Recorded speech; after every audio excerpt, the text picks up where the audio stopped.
Halo Sobat Pers, selamat datang di Podcast Talks episode 7. Saya Fakta yang bakal nemenin teman-teman beberapa menit ke depan. Nah, Podcast Talks ini adalah podcast tempat kita ngobrolin tema-tema yang lagi seru nih teman-teman, yang lagi rame banget nih. Nah, tapi dikemas dengan santai. Nah, teman-teman bisa nonton Podcast Talks ini di YouTube dan Spotify Podcast FSN. Nah, di episode 7 ini kita ditemani sama seseorang yang spesial, yang sangat inspiratif tentunya. Teman-teman pasti penasaran kan? Langsung saja kita kenalan kepada narasumber kita kali ini.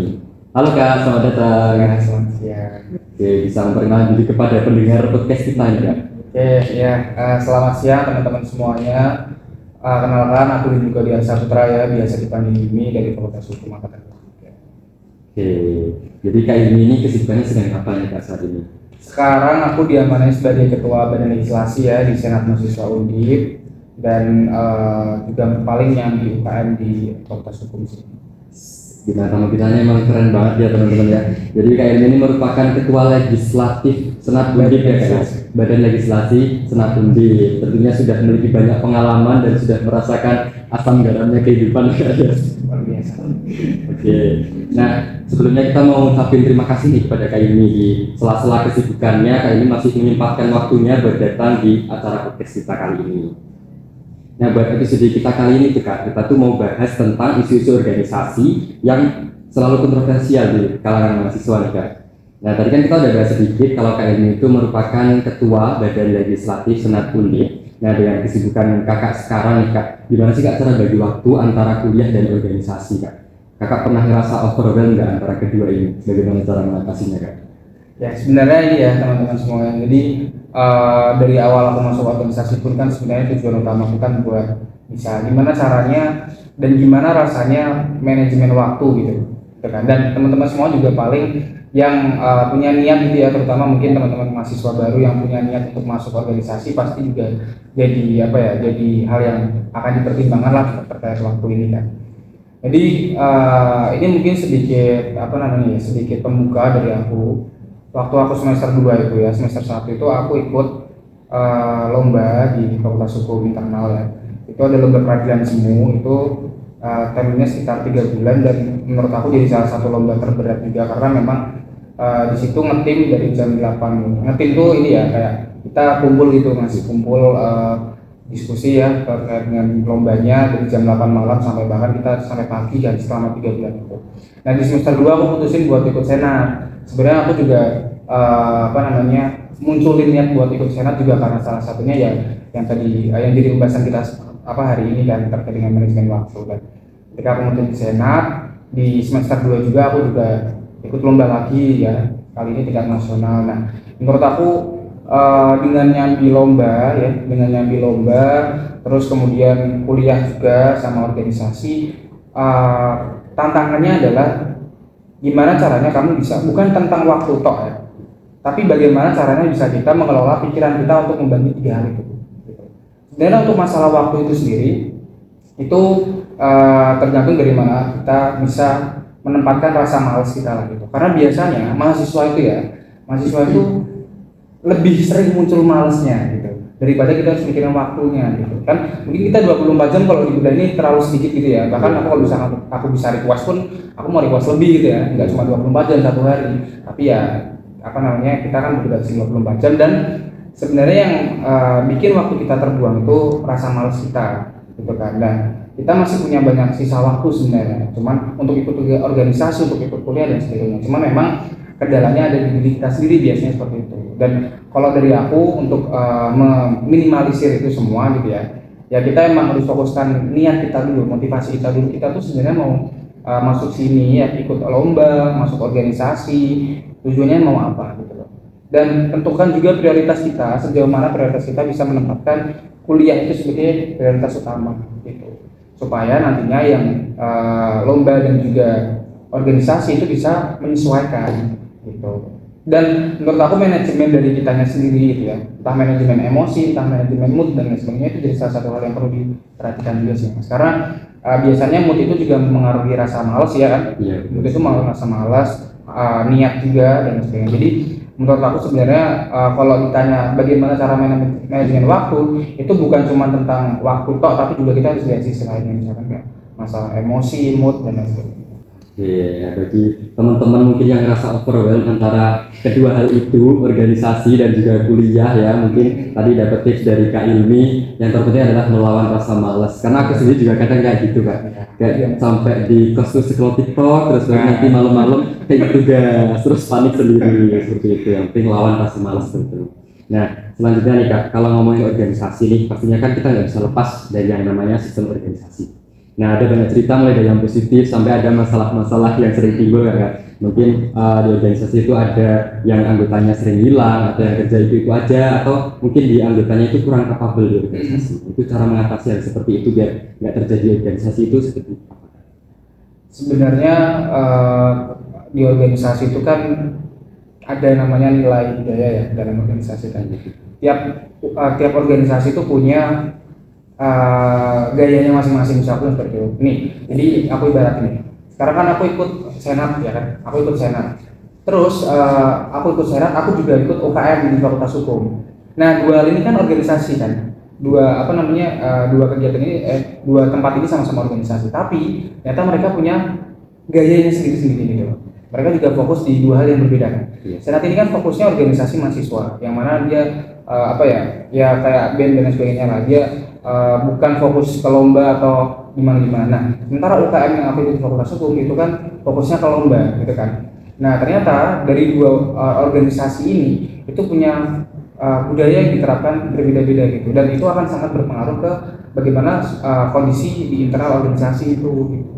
Termasuk juga bagaimana cara mengelola anggotanya dan lain sebagainya. Jadi yang perlu diperhatikan sebenarnya untuk memastikan sebuah organisasi itu sehat gitu ya internalnya, pahami dulu budaya dan karakter dari organisasi itu.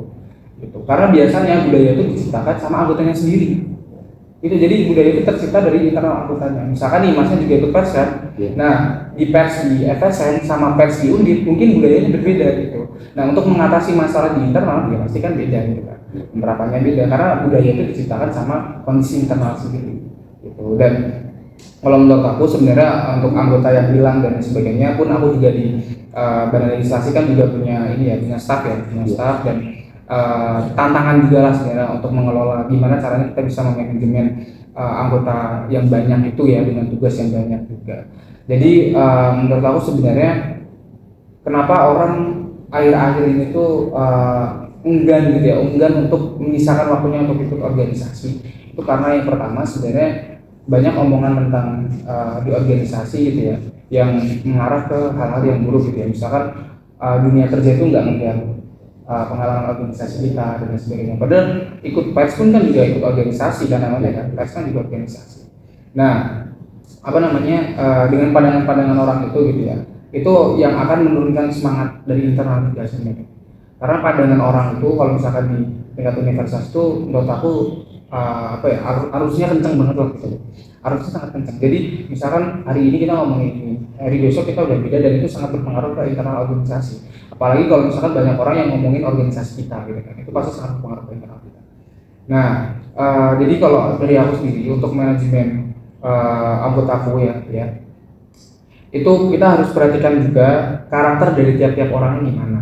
Kan kita kan sebagai ketua dari bidang gitu ya, kita jadi ketua yang memimpin lah gitu ya. Kita harus paham anggota kita itu orangnya apakah mut-mutan gitu kan, apakah orangnya mut-mutan, apakah orangnya itu happy, serius dan sebagainya. Karena tiap orang tuh punya tipikalnya sendiri-sendiri lah, punya karakter khasnya sendiri kan. Nah, menurut aku ini yang perlu diperhatikan sama ketua-ketua. Biasanya ketua organisasi itu salahnya kenapa? Karena dia itu tidak mempertimbangkan kapan dan gimana cara dia men-treat seseorang gitu. Dia bisa aja ketua organisasi kan biasanya terkenal marah ya, sering marah, sering sering ya agak ada beberapa ketua mungkin dia yang diktator gitu kan, yang sering nuntut dan sebagainya. Tapi yang mereka lupa adalah ternyata kayak gitu menteri itu tuh ada waktunya gitu loh. Ternyata tuh ada waktunya gitu. Dan ada tempatnya. Jadi nggak setiap tempat, setiap momen itu bisa untuk kita jadikan tempat untuk mengevaluasi atau marah-marah gitu. Dan menurutku ini yang akan sangat mempengaruhi kondisi internal dari organisasi. Gitu. Karena ketika organisasi itu ketika pemimpin dari organisasi itu dia tuh gampang marah di depan orang lain gitu ya, di apa namanya, ketika dia memarahi satu orang di depan orang yang lain itu menurut aku sangat sangat apa ya, mempengaruhi kondisi mental dari si orang itu gitu. Dan itu akan sangat berpengaruh ke anggota-anggota yang lain. Jadi image dari pemimpin itu tentang organisasi itu juga menurutku jadi sangat penting, karena apa namanya, image pemimpin itu yang akan membawa gimana sih atmosfer dari organisasi itu gitu ya, gimana sih apa namanya ya, budaya dan juga kebiasaan yang ada di organisasi itu juga sangat dipengaruhi oleh pemimpin. Jadi menurut aku kalau misalkan tentang masalah-masalah di organisasi kita mau bicara sampai 2 hari pun nggak akan selesai gitu, karena masih sangat banyak gitu kan. Dan menurut aku yang simpel sih itu sih. Dari pemimpinnya lah. Jadi kuncinya dari pemimpinnya ya. Nah, kakak udah berkecimpung di Senat Undip itu sejak semester 2 udah lama ya, dimana Senat Undip itu lebih luas jangkauannya kan. Menurut kakak di organisasi di kampus Kuta ini sekarang udah sehat atau belum sih kak? Atau masih banyak PR yang perlu kita benahi? Sebenarnya kalau kita bilang sehat itu kita perlu cari tahu dulu patokan dari sehat itu yang gimana gitu kan, dan kita lihatnya di mana gitu. Kalau sepanjang organisasi yang aku ikuti ya di Senat dan juga mungkin di apa namanya, aku melihat juga dari organisasi-organisasi yang lain, mungkin BEM, UKM dan sebagainya, adalah kayak pasti ada pembicaraan tentang organisasinya punya masalah ini dan sebagainya. Nah, organisasi yang sehat kalau dari aku sendiri itu dilihat dari seberapa jauh peran anggota itu justru bisa mempengaruhi dari ketua. Maksudnya gini, anggota itu kan lebih banyak jumlahnya dari ketua gitu kan. Anggota itu kan jumlahnya lebih banyak dari ketua. Nah, ketua ini yang akan memposisikan apa namanya, tugas-tugas dari anggota-anggotanya. Nah, tapi ternyata anggota itu juga punya peran yang penting, gimana caranya dia bisa mengelola dan juga mengawasi ketuanya itu sendiri. Jadi bukan berarti ketua itu sebagai pengawas utama dari anggota, tapi ternyata anggota itu juga bisa jadi pengawas dari ketua. Anggota itu juga punya hak loh buat mengevaluasi ketua gitu. Ternyata seperti itu. Nah, menurut aku organisasi yang sehat itu ketika anggotanya itu diperbolehkan untuk mengevaluasi ketuanya sendiri.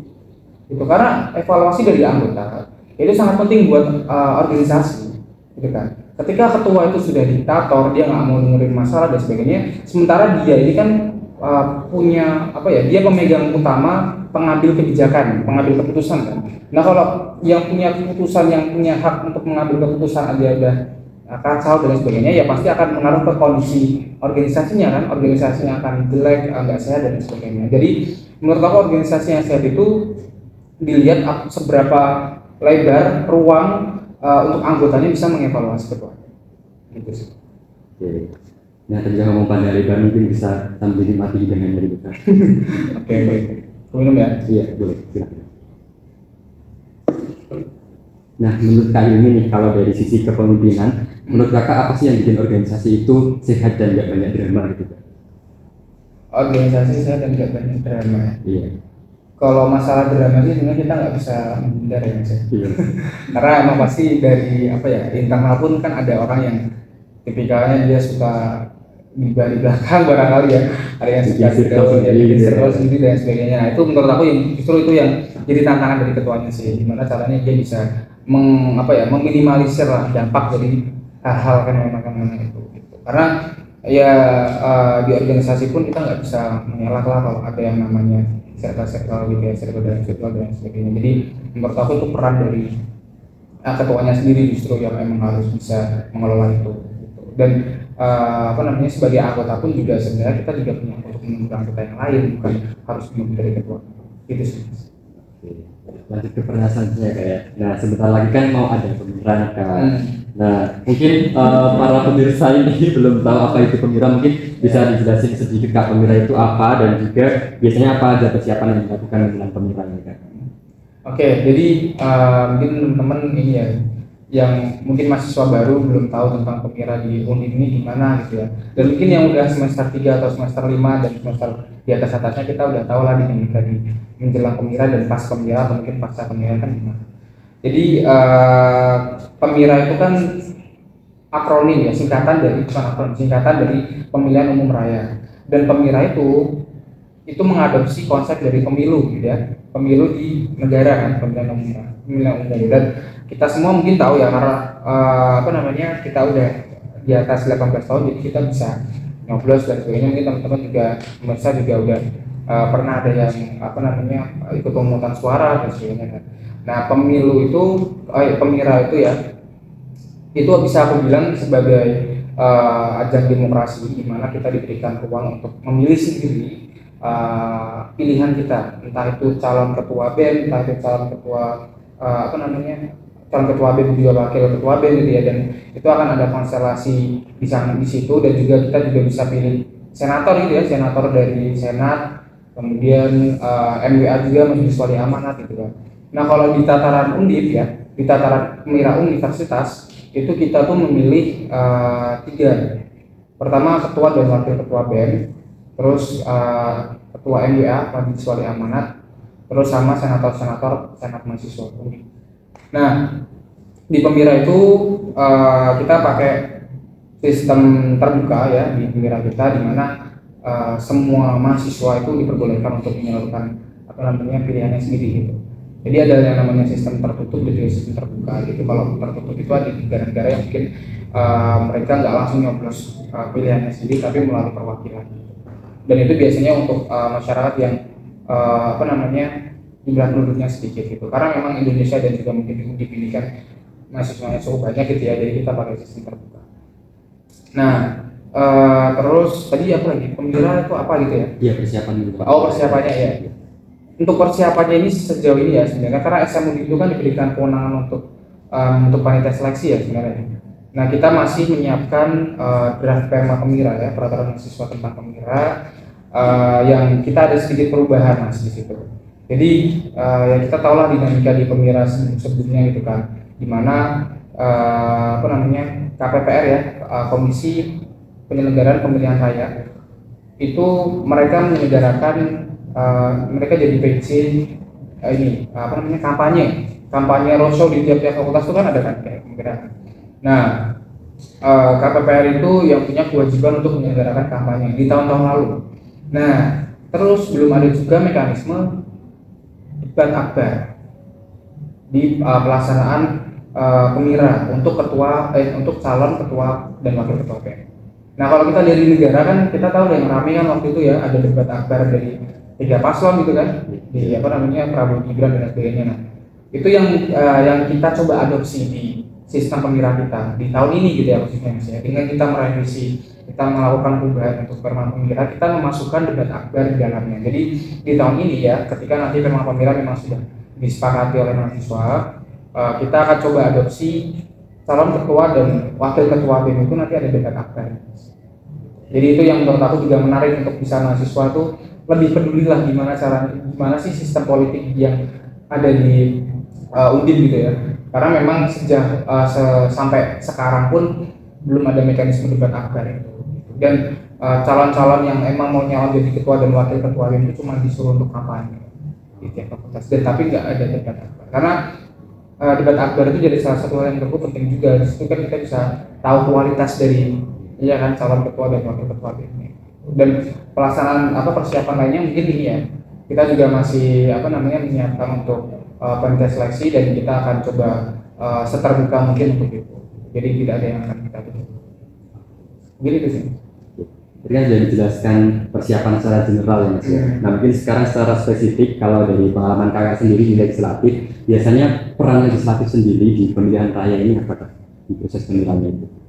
Tadi yang sebenarnya udah aku sempat mention sedikit. Jadi untuk ormawa legislatif ya, khususnya di Senat itu mereka berwenang untuk memilih panitia seleksi, dan panitia seleksi ini nanti yang akan melakukan akan mendampingi terbentuknya ya, akan mengawal terbentuknya Komisi Penyelenggaraan Pemilihan Raya KPPR dan juga BPPR, Badan Pengawas Pemilihan Raya. Nah KPPR ini nantinya akan melaksanakan pemilihan raya gitu kan. Jadi peran dari ormawa legislatif itu hanya sampai di pemilihan panitia seleksi. Jadi nanti dia tidak akan pernah masuk dan juga terlibat di KPPR. Karena ya sejatinya Senat ya, lembaga legislatif itu kan dia tidak bisa mengintervensi atau mungkin masuk di KPPR itu ya, karena memang KPPR yang sifatnya independen. Jadi peran dari lembaga legislatif itu hanya sebatas pemilihan panitia seleksi, kemudian juga kita membentuk Perma Pemira, peraturan mahasiswa tentang Pemira, dan mungkin memastikan informasi tentang Pemira. Kita juga yang akan buat, kita akan merencanakan timeline-nya, kira-kira tanggal sekian buka daftarnya, sekian, dan kita akan coba untuk mengawasi juga dari KPPR. Gitu. Nah, ke pertanyaan selanjutnya nih Kak, apakah ada hubungan antara Pemira dengan organisasi eksternal di kampus? Dengar-dengar dari info yang beredar ya Kak ya, katanya kalau Pemira ini merupakan identik dengan persaingan organisasi eksternal di kampus, itu benar atau cuma persepsi aja sih? Oke, sebenarnya kalau kita bicara tentang ekstra ya, salah satu hal yang paling menarik yang masih di organisasi. Karena organisasi ekstra ini ada dua pandangan ya tentang ini. Mungkin ada mahasiswa yang melihat ini terlalu mencampuri urusan internal gitu ya, organisasi internal, karena kan sifatnya dia eksternal. Mungkin ada juga yang berpandangan, oh ini ternyata nggak apa-apa lah sepanjang dia membawa kepentingan yang baik untuk mahasiswa. Jadi ada dua pihak nih yang lihat nih.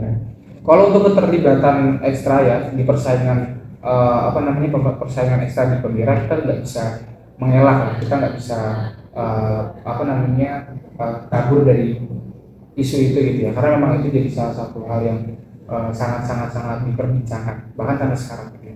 Sebelum pelaksanaan Pemira itu selesai, kita udah dengar kabar burung dari banyak orang gitu ya tentang ekstra, tentang calon-calon yang mungkin akan nyalon di Pemira nanti gitu ya.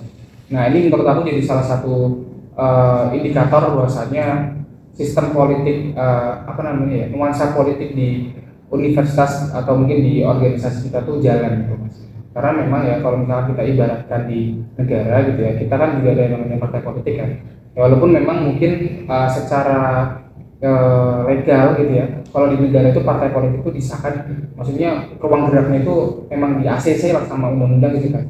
Sementara untuk ekstra ini kan ormas ya, organisasi ekstra ini kan dia nggak dilegitimasi oleh peraturan manapun gitu ya, artinya dia bergerak di jalur bawah tanah. Nah pasti ada Mas, aku juga untuk pelaksanaan Pemira dari tahun ke tahun juga pasti ada kepentingan itu ada kepentingan dari ekstra. Oke, berarti sudah terjawab ya teman-teman ya. Berarti kalau organisasi eksternal itu memang ada ya, bukan cerita rakyat ya. Oke, ini selanjutnya Kak, kita pengen dengar harapan Kakak sendiri untuk Pemira tahun ini itu apa Kak? Oke, sebenarnya harapan dari aku sendiri ya, aku melihat pelaksanaan Pemira dari tahun ke tahun ya, khususnya di tahun kemarin gitu ya Mas ya, yang lumayan mengguncang kita gitu ya, karena memang di tahun kemarin itu kan calonnya bukan calon tunggal ya kan. Baru di tahun kemarin kita pelaksanaan Pemira untuk calon ketua BEM dan wakil ketua BEM itu bukan calon tunggal, karena di tahun-tahun sebelumnya itu selalu calon tunggal. Nah harapanku sih sebenarnya untuk pelaksanaan Pemira itu kita kurangilah black campaign. Jadi ada namanya istilah black campaign itu dimana ada dari calon-calon gitu ya, entah itu dari calonnya atau mungkin pendukung dari calonnya itu melakukan kampanye hitam. Jadi dia merusak nama gitu ya, merusak nama dari salah satu paslon gitu ya. Entah itu pakai cara cara yang mungkin tidak dilegitimasi oleh peraturan, entah itu dilegitimasi oleh peraturan atau enggak. Tapi intinya black campaign ini dia bertujuan untuk merusak citra dari salah satu paslon. Tujuannya juga pasti sangat jelek. Dan yang aku akui adalah sampai saat ini banyak kan akun-akun provokatif ya muncul di Instagram, entah itu di Twitter bahkan atau mungkin TikTok ya yang masih ramai kan, banyak akun-akun seperti itu. Nah itu jadi salah satu black campaign yang kita pun nggak tahu siapa pelakunya gitu kan, karena memang mereka kan menggunakan nama-nama akun-akun anonim dengan nama-nama yang mungkin tidak berdasarkan. Ini jadi salah satu akun provokatif juga menurut aku, karena info-info yang disebar di sana itu belum tentu benar, tapi banyak mahasiswa yang sudah terlanjur percaya. Itu menurut aku yang jadi salah satu perhatian yang agak miris sebenarnya Mas ya. Di sana. Jadi mungkin buat pemirsa semuanya, aku harap sih untuk berikutnya janganlah kayak langsung percaya akun-akun seperti itu, karena memang akun itu ada itu untuk provokasi. Jadi kita jangan sampai terprovokasi oleh akun-akun itu, dan harapannya memang di Pemira tahun ini black campaign-nya itu nggak akan separah tahun yang lalu atau mungkin justru dihilangkan. Oke. penting banget bulan kita kali ini. Tapi gak kerasa teman-teman, kita udah sampai di akhir sesi diskusi hari ini. Dari isu organisasi ini tentunya kita dapat insight yang dapat kita petik ya teman-teman sekali, yang dapat kita pelajarin. Nah mungkin ini terakhir banget nih Kak, dari Kak Ilmi ada closing statement atau pesan buat kita, mungkin kita yang lagi berusaha tetap semangat di hampir akhir kepengurusan ini Kak. Ya, mungkin sedikit ini ya, entah itu untuk mahasiswa atau mahasiswa baru atau mungkin yang udah berangkatan seperti kita ini ya. Pesan dari aku sebenarnya, kuliah kita kan cuma 4 tahun untuk S1 kan, dan aku sangat menyarankan semuanya, entah itu mahasiswa baru atau yang sekarang ini kita udah semester 5 dan semuanya, kita harus benar-benar manfaatin tiap-tiap detik dari 4 tahun kita. Entah itu kalian ikut organisasi, entah ikut lomba, entah ikut magang atau apapun itu. Yang penting jangan sisakan ruang untuk kalian itu terlalu lama nganggur. Karena kalau kita udah nganggur, kita dari zona nyaman, ya kita akan terus-terusan seperti itu kan. Jadi 4 tahun kita akan terbuang gitu. Menurut aku dengan kita membayar gitu ya, kita meluangkan waktu untuk merantau di Semarang, ya artinya ada kesempatan kita, ada privilege untuk kita ambil itu gitu. Ada kesempatan yang terbuka untuk kita ambil gitu kan. Tapi kalau misalkan kita malah justru pilih kita nganggur, ya udah berarti kesalahan dari kita. Jadi jangan sampai, pastikan 4 tahun ini kita benar-benar terisi, entah itu kalian ikut UKM, entah ikut lomba dan sebagainya, yang mungkin terisi gitu. Dan jangan sisakan waktu untuk kalian nganggur gitu sih. Terima kasih sudah menyempatkan buat hadir dengan kesibukannya ya. Semoga obrolan kita ini bisa menjadi bahan refleksi sekaligus menjadi pembuka wawasan buat kita semua. Nah sekian Potlot Talks kali ini. Buat Sobat Pers, yuk kita diskusi di kolom komentar. Jangan lupa teman-teman juga bisa isi kolom komentar tema-tema apa yang kira-kira teman-teman ingin kita bahas di episode selanjutnya. Terima kasih sudah menonton podcast ini sampai akhir. Jangan lupa like, komen, dan juga subscribe. Dan jangan lupa nyalain lonceng notifikasi di akun Potlot FSM. Saya Tafta pamit undur diri. Sampai jumpa di episode selanjutnya.